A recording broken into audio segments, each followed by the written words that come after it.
So আপনাদের একটা জিনিস দেখাই।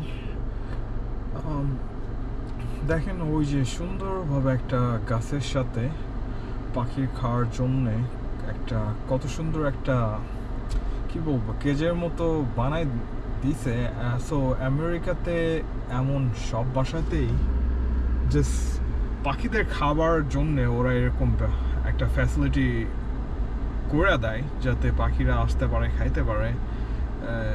সো আশা করি বাংলাদেশেও এমন হবে।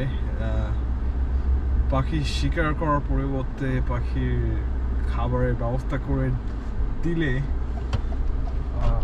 পাখির যে ভারসাম্যটা সেটা অনেক মেনটেন হবে বলে আমি মনে করি। সো আমাদের সবার উচিত একটু এনভায়রনমেন্ট ফ্রেন্ডলি হওয়া উচিত। সো আপনাদের জাস্ট এতটুকু দেখাতে চাইছিলাম। সবাই ভালো থাকবেন।